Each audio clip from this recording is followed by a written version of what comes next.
I think the most important thing that's come to light in the last 2 to 3 years has been how much streaming has penetrated the way consumers consume media.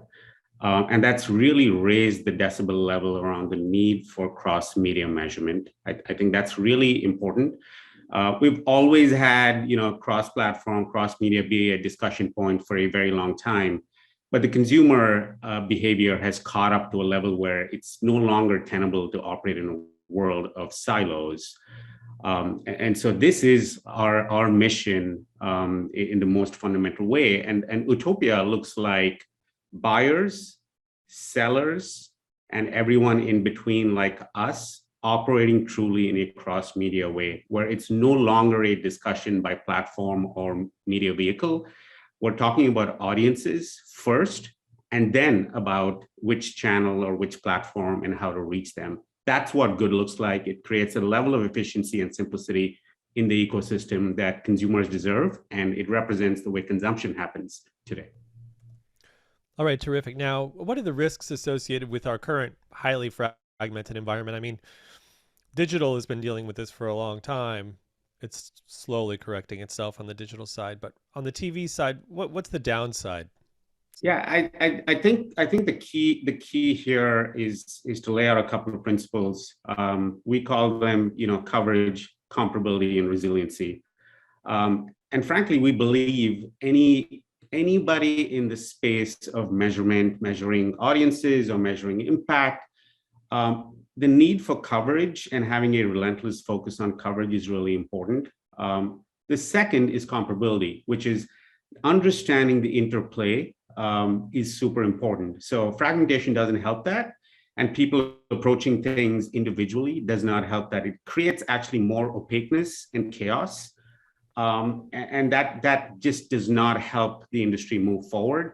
And in many ways, it actually disrespects the consumer experience.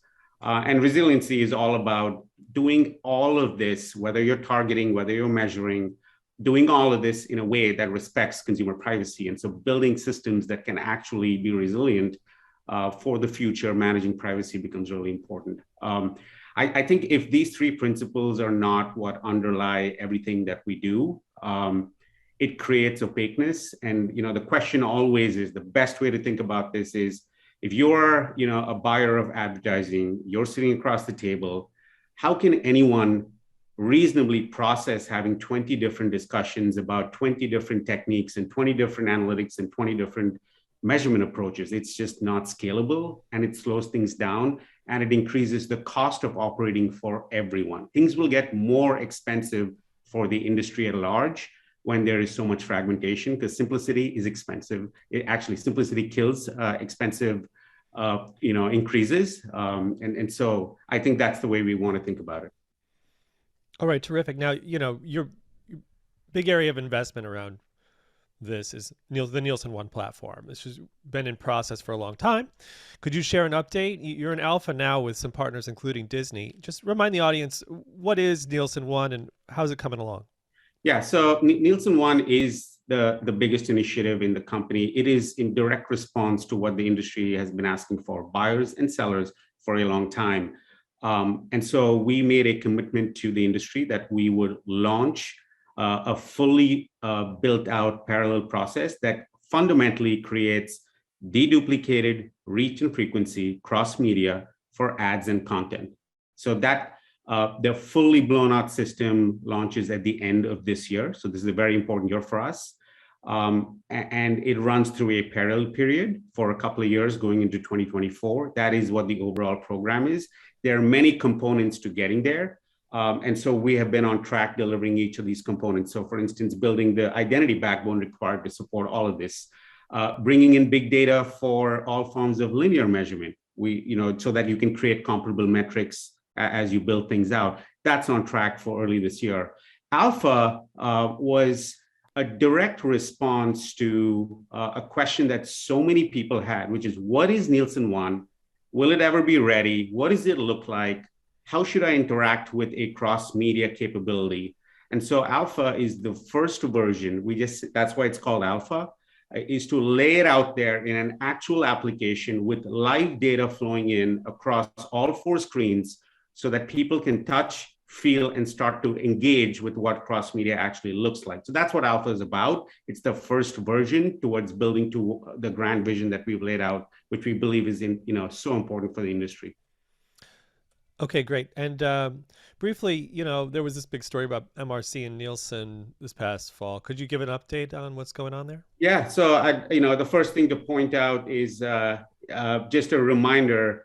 There's no other company that gets called out along with the MRC other than Nielsen, which is sensational in one way, but in the other way, it really showcases how important what Nielsen does is to the industry. So yeah, we were suspended because we absolutely had challenges managing the panel, which is what the MRC accredits, the process of the entire panel and its operation.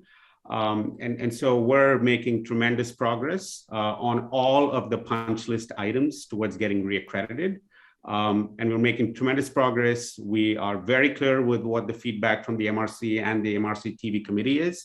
And we're like resiliently banging down every single of those milestones as we go along and communicating it to the industry as well. So we're super excited. It's extra work for us, but it's God's work and we appreciate it. And yeah, there's a lot of press about it, but we're the only ones that get called out for accreditation, which is interesting in itself.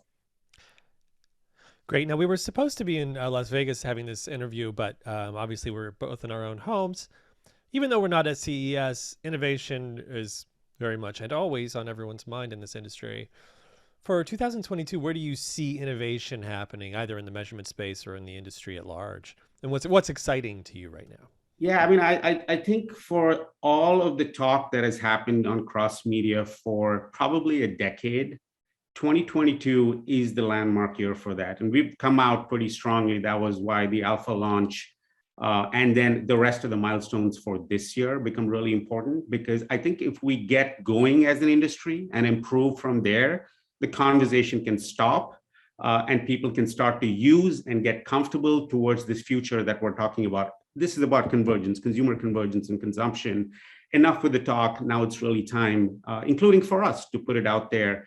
And this is a big year for that. And then the second thing I'll call out is advancing what's going on in the world of CTV. Another innovation we launched yesterday, it's called Streaming Signals, was all about what's happening in CTV and adding a lot more intelligence to how that ecosystem operates. And so we're super excited. We're going to keep knocking things down as the year goes. But this year for us, if I was to say one thing that really matters to the industry and to us, is cross media and making tremendous progress. And we've already started with that with a bang this year with Alpha.